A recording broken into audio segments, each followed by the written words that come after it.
Hello everyone, welcome back to my channel JSR's Universe. Let's start with today's video. Hi friends, అందరికీ ఎలా ఉన్నారు? ఈరోజు మేమైతే మంత్రాలయం చూడడానికి వచ్చేసాము. ఇక్కడికి నైట్ టైం వస్తే చాలా బాగుంటుంది టెంపుల్. అసలు రెండు కళ్ళు సరిపోవు, అంత బాగుంటుంది. సో మాతో పాటు మీరు కూడా టెంపుల్ని చూసేయండి. స్టార్టింగ్ లోనే మనకి శ్రీమన్నారాయణ దశావతారాలు మనం ఇక్కడ చూడవచ్చు. సో టెంపుల్ని మొత్తం చూసేద్దాం. సో ఫస్ట్ అయితే మనం లెఫ్ట్ సైడ్ నుండి స్టార్ట్ చేసి టెంపుల్లో వెళ్ళి దర్శనం చేసుకుని రైట్ సైడ్ కూడా కవర్ చేసేద్దాం. ఈ మంత్రాలయం ఆంధ్రప్రదేశ్ రాష్ట్రంలోని కర్నూలు జిల్లాలో ఉంది. మధ్వాచార్యుల పరంపరలో ధ్రువ నక్షత్ర సమానమైన శ్రీ రాఘవేంద్ర స్వామి వారి పుణ్యక్షేత్ర మంత్రాలయం తుంగభద్ర నదీ తీరంలో ఉంది. ఇది రాఘవేంద్ర స్వామి వారి అతి ప్రసిద్ధమైన పుణ్యక్షేత్రం. అయితే ఇది కర్నూలు నుండి 100 కిలోమీటర్ల దూరంలో ఉంది. అలాగే ఇక్కడకు దగ్గరలో శ్రీ పంచముఖి ఆంజనేయ స్వామి వారి ఆలయం కూడా ఉంది. ఇక్కడ మనము అన్ని అవతారాలను చూడవచ్చు. సో ఫ్రెండ్స్, ఇక్కడికి చాలా మంది టూరిస్టులు అయితే వస్తుంటారు కదా. సో వాళ్ళకి కూడా అర్థం కావాలి కాబట్టి తెలుగు, హిందీ, ఇంగ్లీష్ ఇంకా తమిళ్ భాషల్లో ఈ యొక్క అవతారాల సన్నివేశాల గురించి రాసి ఉన్నారు.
సో ఫ్రెండ్స్, ఇప్పుడు నేను నాకు తెలిసిన కొంచెం ఇన్ఫర్మేషన్, అంటే శ్రీ రాఘవేంద్ర స్వామి ఎలా జన్మించారు అని చెప్తాను. కృతయుగంలో శంకుకర్ణుడు అనే మహాభక్తుడు ఎప్పుడూ కూడా శ్రీమన్నారాయణని స్మరిస్తూ సేవలోకంలో ఉండేవారట. అలా శ్రీమన్నారాయణకి చేసే పూజల్లో బ్రహ్మదేవునికి కూడా సహాయం చేస్తూ ఉండేవారట. ఒకసారి శంకుకర్ణుడు ఆ శ్రీమన్నారాయణ్ణి స్మరిస్తూ ఉండిపోయి బ్రహ్మదేవునికి పూజ భంగం కలిగించారని బ్రహ్మదేవుడు శంకుకర్ణుడికి శాపం పెడతారట. అలా బ్రహ్మదేవుడు శంకుకర్ణుడు ఏమని శాపం పెడతారంటే రాక్షసుడిగా జన్మించమని. అప్పుడు శంకుకర్ణుడు శ్రీమన్నారాయణుని వేడుకొనగా శ్రీమన్నారాయణుడు ప్రత్యక్షించి ఆ శాపాలను లోక కళ్యాణానికి వినియోగించి ప్రపంచమంతా శ్రీహరి భక్తిని చాటి చెప్తూ ప్రసిద్ధి చెందుతావు అని వరాన్ని శంకుకర్ణుడుకు ఇస్తాడు. అలా శంకుకర్ణుడు శ్రీ భక్త ప్రహ్లాదగా, శ్రీ వ్యాసరాయునిగా మరియు శ్రీ రాఘవేంద్ర స్వామిగా వరుసగా 3 అవతారాలను ఎత్తి హరిభక్తిని ప్రపంచమంతా చాటి చెప్పారు. సో ఫ్రెండ్స్, ఇది నాకు తెలిసిన కథా పురాణం. ఇక్కడ నాకు బాగా నచ్చినవి ఈ అవతారాలే ఫ్రెండ్స్. అది కూడా ఒక్కటి కూడా మిస్ అవ్వకుండా ఇక్కడ పెట్టారు. ఇందులో మహాభారతం, రామాయణంకి సంబంధించిన చాలా అవతారాలు అయితే ఇక్కడ ఉన్నాయి. ప్రతి ఒక్కటి కూడా మనం మిస్ అవ్వకుండా చూసేద్దాం.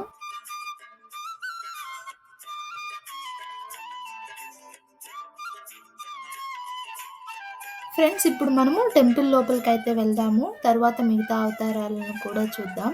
టెంపుల్ మాత్రం సూపర్‌గా కట్టారు. నాకైతే చాలా అంటే చాలా బా నచ్చింది. మేము వెళ్ళినప్పుడు చాలామందైతే వచ్చారు. చూస్తున్నారుగా మీరు కూడా ఎంతమంది వచ్చారో అని వీడియోలో. సో, మేము లోపలికి రాగానే స్వామివారి పల్లకి సేవ అయితే జరుగుతుంది. అలా మేము కూడా స్వామివారిని దర్శించుకున్నాం.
సో ఫ్రెండ్స్ ఇక్కడ మ్యూజియం కూడా ఉందని చెప్పారు. సో మీలో ఎవరైనా ఇప్పుడు ఇక్కడికి వస్తే మ్యూజియం మాత్రం చూడకుండా వెళ్ళకండి. ఎందుకంటే చాలా బావుంటుందని చెప్పారు.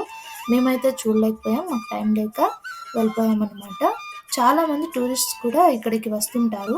కర్నూలులో ఇదొక మంచి ప్రదేశం. అలాగే అందరూ చూడవలసిన ప్రదేశం అనమాట. ఎవరైనా చూడాలి అనుకుంటే మాత్రం నైట్ టైమ్ వెళ్లి చూడండి. సూపర్‌గా ఉంటుంది. డే టైమ్ కన్నా కూడా. టెంపుల్ స్టార్టింగ్‌లోనే 2 కళ్ళు సరిపోలేదు మాకైతే. ఇంకా కర్నూల్‌లో ఏమేం మంచి ప్లేసెస్ ఉన్నాయో కామెంట్ చేయండి. సో ఫ్రెండ్స్ ఎవరైనా మన ఛానల్‌ని ఫస్ట్ టైమ్ చూస్తున్నట్లయితే సబ్స్క్రైబ్ చేసుకోండి. ఇంకా ఈ వీడియో మీకు ఎలా అనిపించింది, నచ్చినట్లయితే లైక్, షేర్ అండ్ కామెంట్ చేయడం మాత్రం మర్చిపోకండి. So thank you for watching this video. Please like, share and subscribe.